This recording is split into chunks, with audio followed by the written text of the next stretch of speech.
하늘의 문을 여소서. 이곳을 주목하소서. 주를 향한 노래가 꺼지지 않으니 하늘을 열고 보소서. 이곳에 임재하소서. 주님을 기다립니다. 기도의 양기가 하늘에 닿으니 주여 임재하여 주소서. 이곳에 오셔서 이곳에 앉으소서. 이곳에서 드리는 예배를 받으소서. 주님의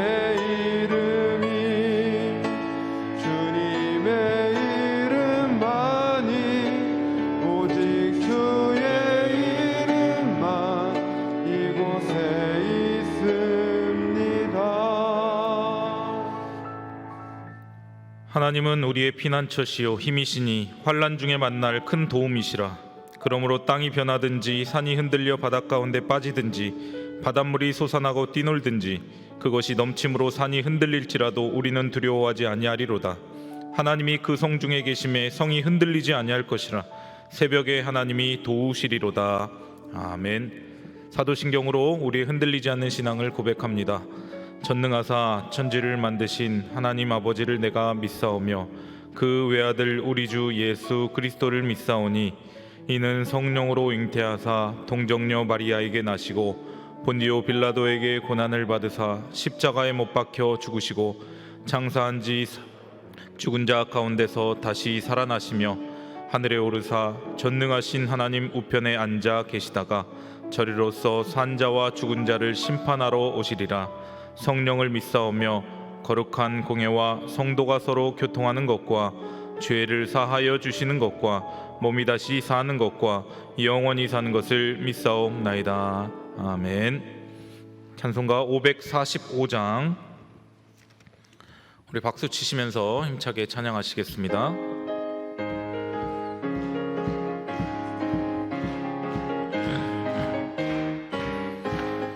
이 눈에 아무 증거 아니 배어도 믿음만을 가지고 선을 걸으며 이 귀에 아무 소리 아니 들려도 하나님의 약속 위에 서리라. 걸어가세 믿음 위에 서서 나가세 의심 버리고 걸어가세 믿음 위에 서서 눈과 귀에 아무 증거 없어도 이 눈이 보기에는 어떠하든지 이미 얻은 증거대로 늘 믿으며 이 맘에 의심 없이 살아갈 때에 우리 소원 주 안에서 이루리. 걸어가세 믿음 위에 서서 나가세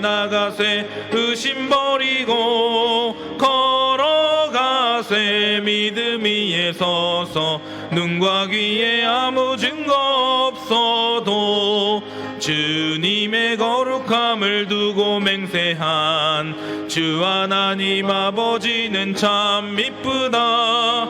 그 귀한 모든 약속 믿는 자에게 능치 못할 무슨 일이 있을까. 걸어가세 믿음 위에 서서 나가세 의심 버리고 걸어가세 믿음 위에 서서 눈과 귀에 아무 증거 없어도. 아멘. 오늘 우리에게 주신 하나님의 말씀은 어제 큐티 본문 출애굽기 7장 1절로 13절까지의 말씀입니다. 출애굽기 7장 1절부터 13절까지의 말씀을 교독하겠습니다.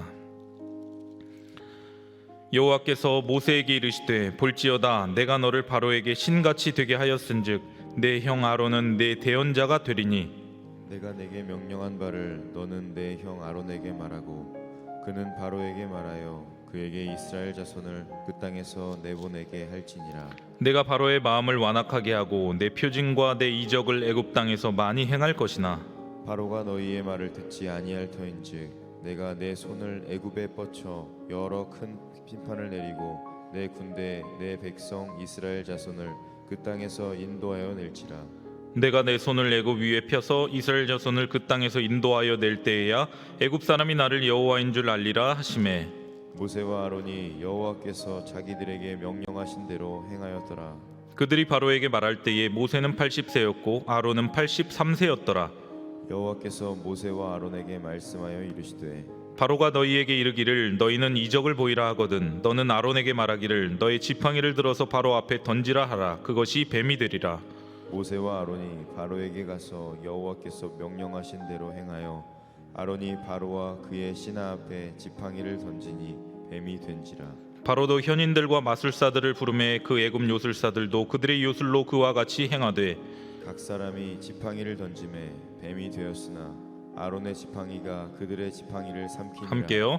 그러나 바로의 마음이 완악하여 그들의 말을 듣지 아니하니 여호와의 말씀과 같더라. 아멘. 기도하시겠습니다.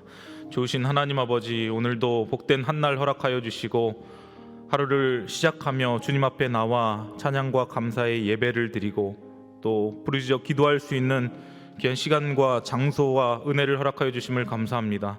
오늘도 주님의 은혜를 사모하여 이 자리 가운데 나온 또 각 가정에서 예배를 드리는 모든 왕성의 권속들을 기억하여 주시고 하늘의 문을 활짝 열어주셔서 오늘을 살아갈 수 있는 힘과 또 용기와 담대함과 은혜를 허락하여 주시고 주님께서 주신 은혜를 믿음으로 취할 수 있는 또 큰 믿음, 강한 믿음을 우리에게 허락하여 주시옵소서.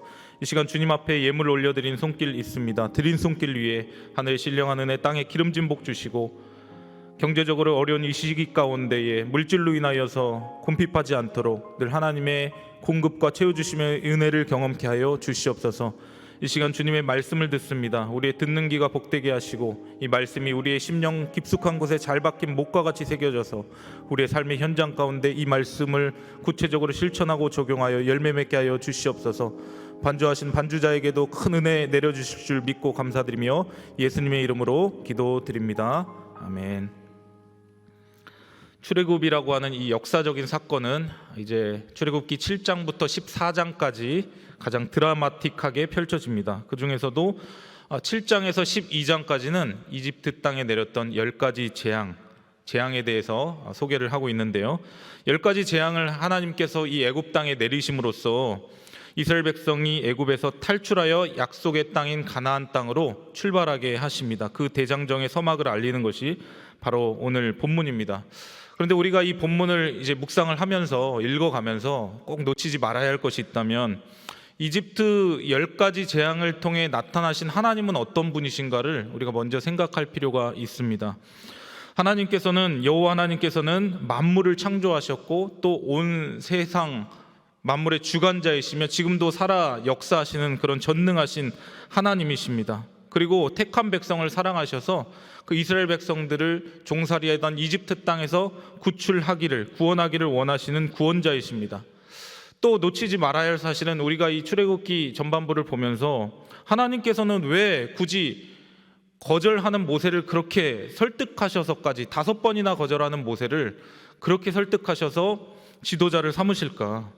하나님은 사람을 통해 일하기를 기뻐하시는데요, 하나님께서 한번 택하신 사람은 끝까지 붙드시고 그 일을 시키고자 마시는 그런 신실하신 하나님이심을 우리가 또 볼 수 있는 것이죠.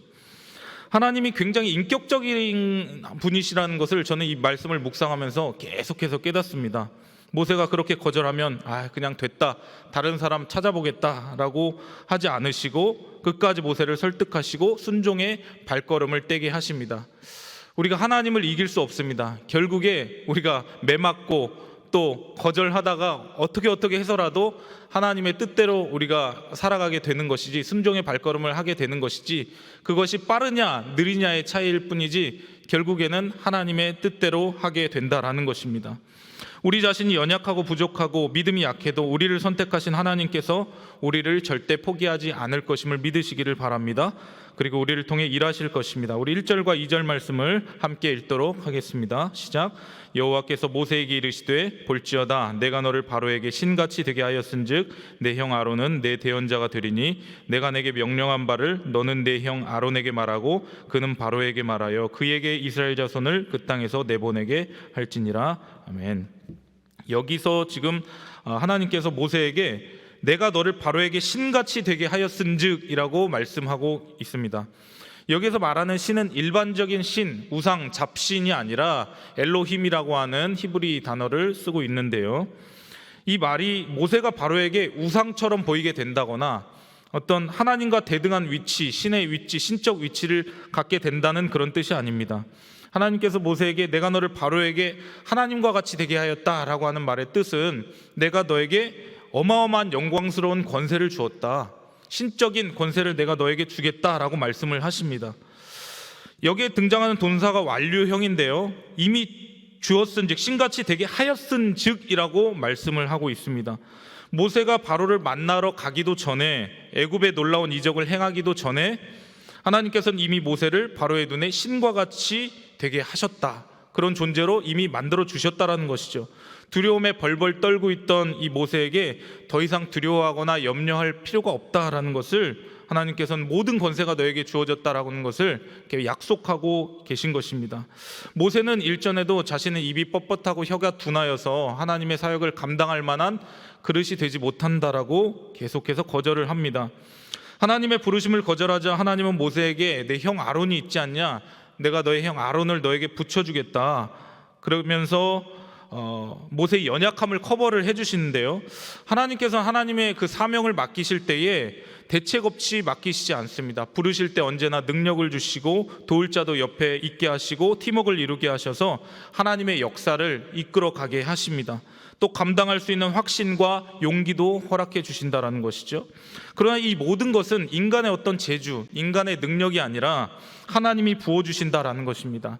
이것을 신학적인 의미로 한번 바꾸어서 생각해 보도록 하겠습니다. 우리 모두는 하나님 자녀로서의 권세가 있는 자들입니다. 영접하는 자, 곧 그 이름을 믿는 자들에게는 하나님의 자녀가 되는 권세를 주셨으니, 겉으로 볼 때 우리 스스로를 생각했을 때 참 별것 아닌 것처럼 보일지라도 영적인 세계에 있어서 어마어마한 권세가 있음을 믿으시기를 바랍니다. 우리는 하나님의 권세를 받은 하나님의 자녀입니다. 사단이 가장 무서워하는 것이 어떤 권세입니까? 바로 예수 그리스도의 권세입니다. 우리는 예수 그리스도의 권세로 구원받은 존재인데요, 우리가 세상적으로 봤을 때 배운 것이 많지 않고 참 보잘것이 없고 초라하고 가진 것이 없어 또는 때로는 이렇게 주눅들 수는 있지만 보이지 않는 영적인 세계에서 가장 강력한 힘을 가진 존재는 바로 예수 그리스도의 권세를 힘입은 우리들인 줄 믿으시기를 바랍니다. 세상 어떤 권세보다 뛰어나신 만물의 창조주이시며 통치자이신 하나님으로부터 그 권세를 부여받은 존재가 바로 우리들이라는 것입니다. 그래서 우리가 세상 가운데 때로는 그럼에도 불구하고 고난과 어려움을 겪을 수가 있습니다. 때로는 우리가 낙심과 좌절과 침체에 빠질 수도 있지만 우리를 끝까지 붙드시고 책임져 주시는 그 하나님으로 말미암아, 우리에게 부어주시는 그 권세로 말미암아 우리는 그 모든 것들을 넉넉하게 이기고 최종적으로 승리할 줄 믿으시기를 바랍니다. 그 사명을 우리는 완수할 것입니다. 그렇기 때문에 모세가 자꾸 자신을 바라볼 필요가 없다라는 것이죠. 나를 바라보는 것이 아니라 내가 몇 살인데, 내가 지금 말도 잘 못하는데, 난 능력이 없는데, 자꾸 자기에게 주목하는 것이 아니라 나를 부르신 분이 누구신지를 모세는 주목해야 했습니다. 나를 부르고 계신 분은 어떤 분이신가? 전능하신 하나님은 과연 어떤 분이신가?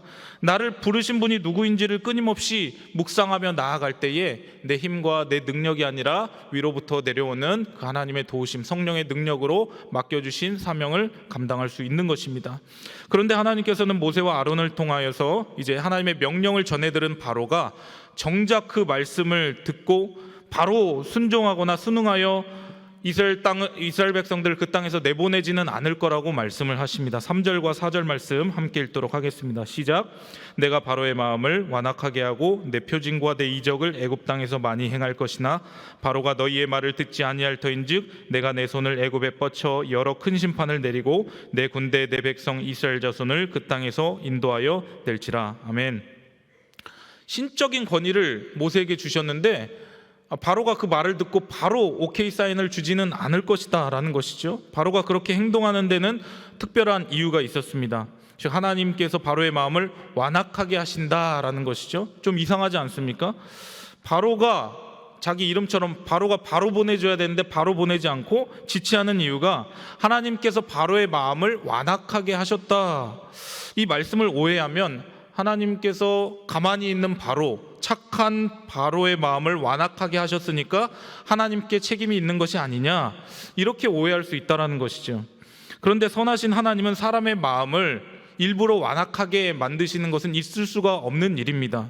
하나님은 악과 공존할 수가 없는 분이십니다. 그래서 제가 신학대학원을 다닐 때 이 부분이 참 이렇게 흥미로워서 구약학을 가르치시는 지금 은퇴하신 유재원 교수님이라고 계신데요. 그분께 이제 수업 시간 중에 여쭤봤습니다. 이 말씀이 하나님께서 바로의 마음을 완악하게 하셨다라고 나와 있는데 이걸 어떻게 해석을 해야 됩니까? 라고 여쭤보니까 하나님께서 억지로 바로의 마음을 완악하게 만들으셨다는 뜻이 아니라 바로의 마음이 완악하여라고 하는 것은 능동태라고 말씀하셨습니다. 그러니까 바로의 마음 자체가 원래 완악했다라는 것이죠. 하나님께서는 바로의 마음이 완악해진 상태를 내버려 두셨다, 방치해 두셨다 라고 우리가 생각을 하면 되는 것입니다. 로마서 1장 28절 말씀에는 이렇게 나와 있습니다. 또한 그들이 마음에 하나님 두기를 싫어하며 하나님께서 그들을 그 상실한 마음대로 내버려 두사 합당하지 못한 일을 하게 하셨으니. 그들이 마음에 하나님 두기를 싫어했는데 이것은 인간의 죄성을 가진 그 마음의 상태입니다. 하나님께서 그들을 그 상실한 마음대로 내버려 두셨다라고 로마서 1장 28절에 그렇게 표현하고 있습니다. 이것이 바로 바로의 마음이다라는 것이죠.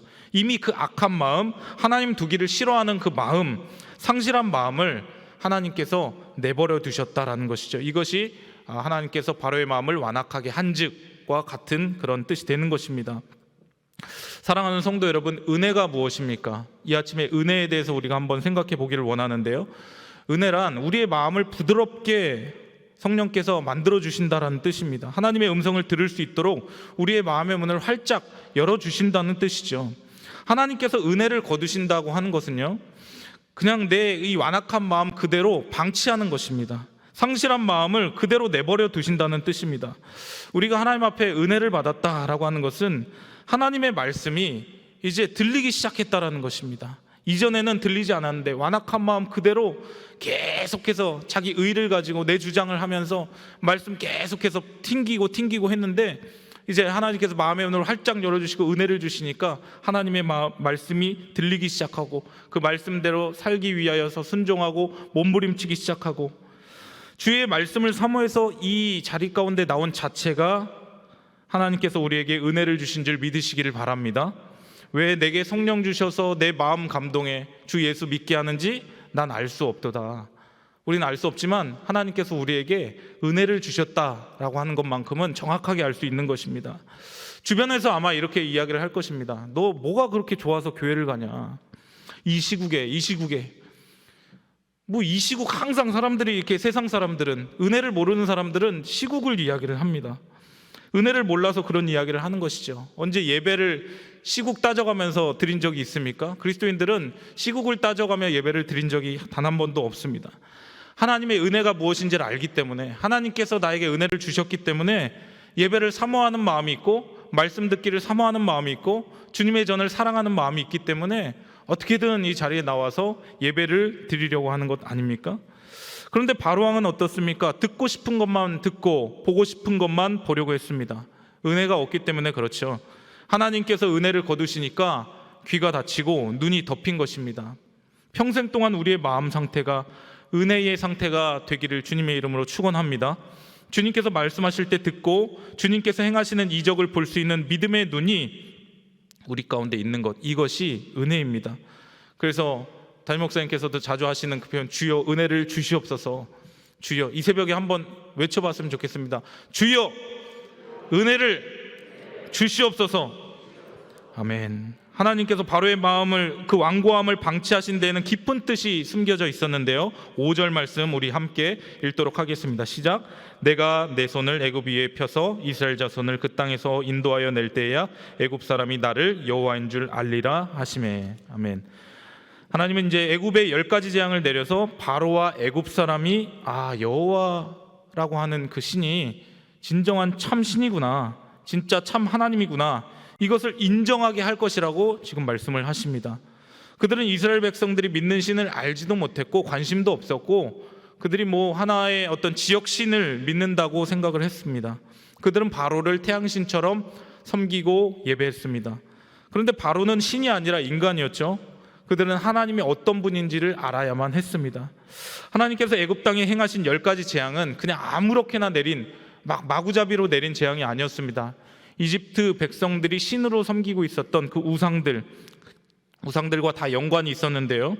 하나님께서는 이 10가지 재앙을 통해 애굽의 우상들을 하나하나씩 다 치십니다.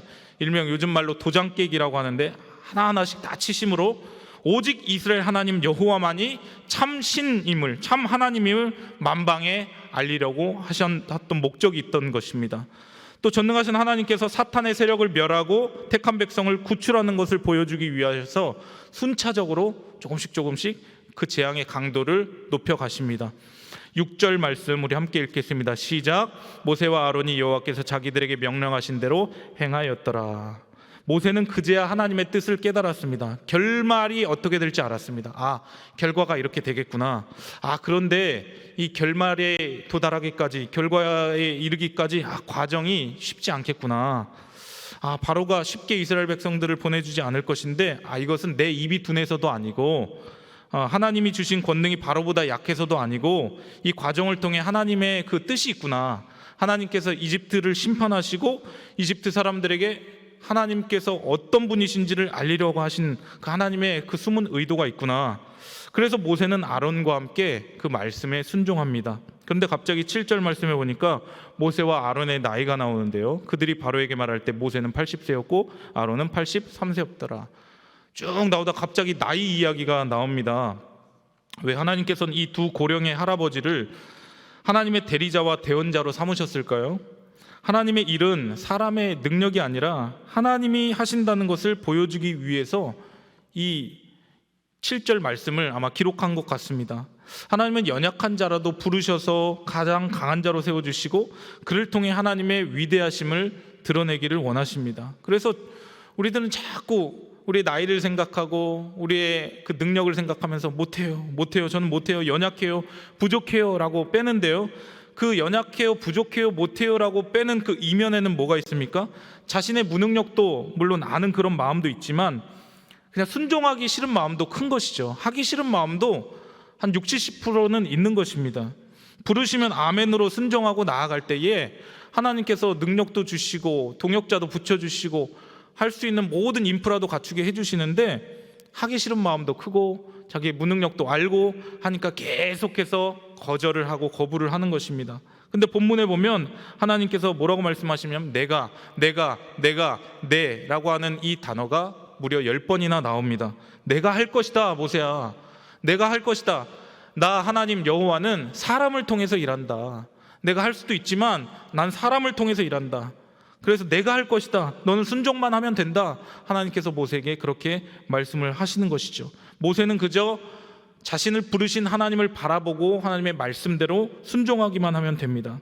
아무리 두렵고 떨린다 할지라도 내 안에 예수 그리스도의 권세가 있으면, 내가 주님의 자녀로서의 권세가 있기 때문에 주님을 바라보고 믿음으로 나아갈 때에 하나님이 행하시는 역사와 기적들을 보게 될 줄 믿으시기를 바랍니다. 이제 모세와 바로는 그들의 힘으로는 감당할 수 없는 세상 최고의 권력자 바로 앞에 서야 했습니다. 하나님의 말씀을 전해야 했습니다. 당시 애굽 왕은 그냥 한 나라의 왕 정도가 아니라 고대 근동 지역의 모든 나라 가운데 가장 강력한 영향력을 행사하던 최고의 권력자였습니다.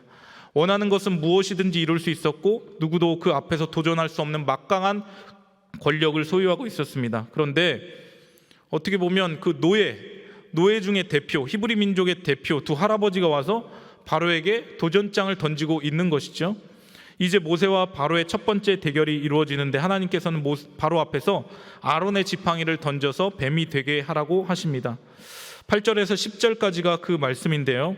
여호와의 명령에 따라서 순종을 했을 때 하나님은 놀라운 능력을 그들 앞에 보이셨습니다. 지팡이가 뱀으로 변하는 그런 이적을 보이신 것이죠.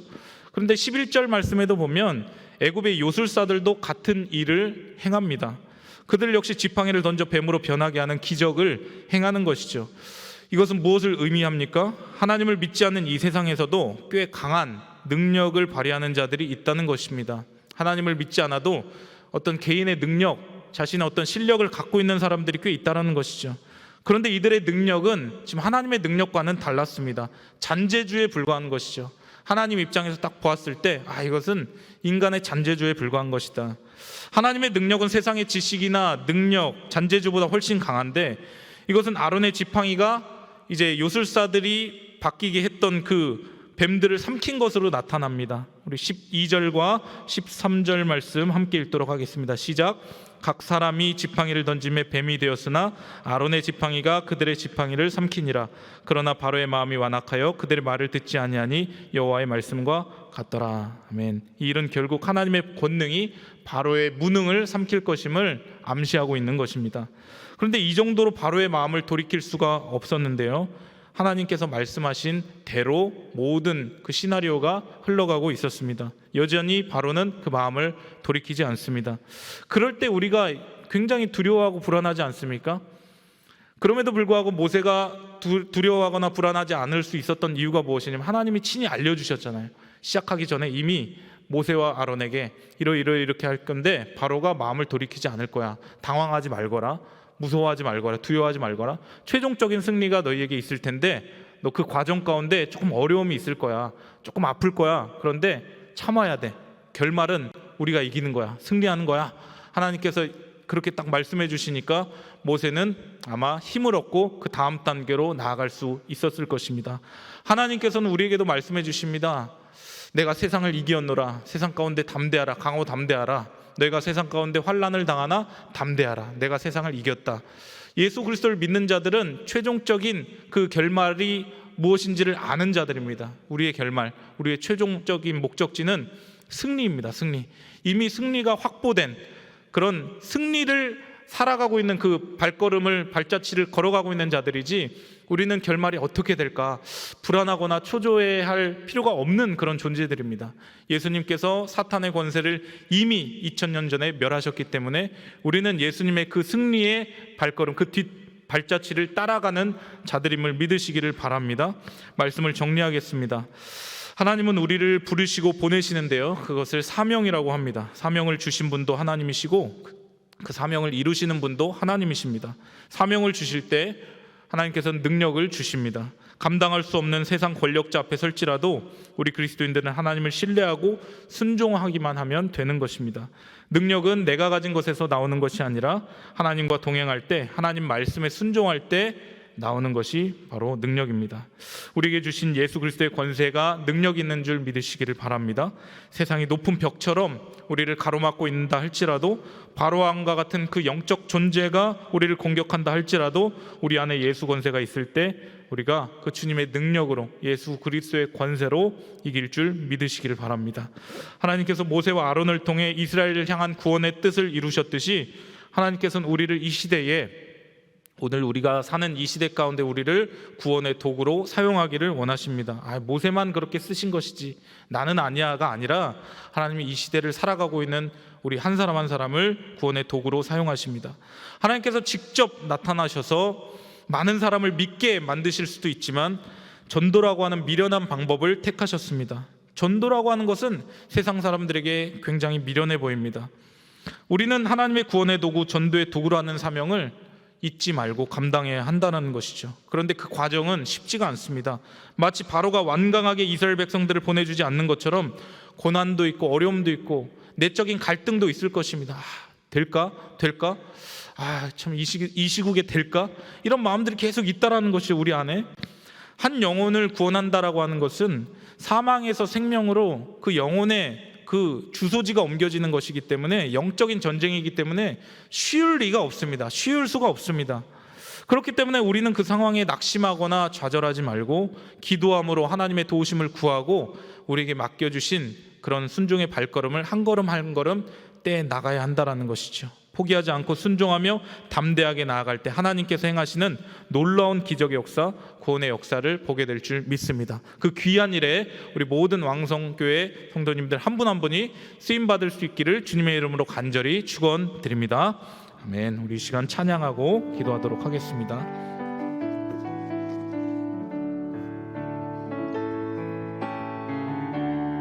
은혜 아니면 살아갈 수가 없네. 호흡마저도 다 주의 것이니 세상 평안과 위로 내게 없어도 예수, 오직 예수뿐이네. 크신 계획, 크신 계획 다 볼 수도 없고 작은 고난에 지쳐도 주께 묶인 나의 모든 삶 버티고 견디게 하시네. 은혜 아니면 살아갈 수가 없네.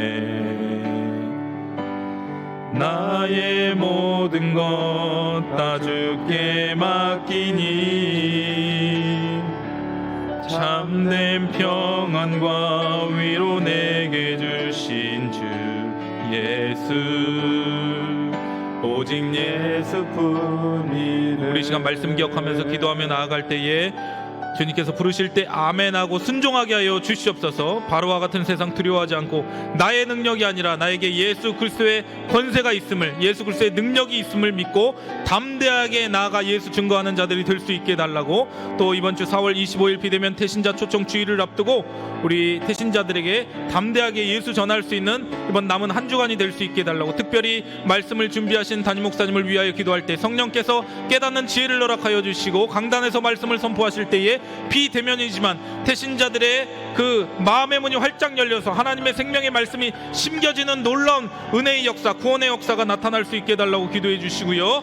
오늘 주신 말씀으로 열매 맺을 수 있도록, 또 코로나19의 종식을 위하여서 다음 세대를 부흥을 위하여 5차원 전면교회과 원화와 정령교회 부흥을 위하여 기도해 주시고요. 5대양 6대주 흩어져 나가 있는 선교사님들의 안전과 건강을 지켜주시고 북한의 비핵화와 복음으로 통일될 수 있도록 가지고 나온 마음의 소원과 간구의 제목을 가지고 두 손 높이 들고 주여 한번 부르시고 통성으로 기도하겠습니다.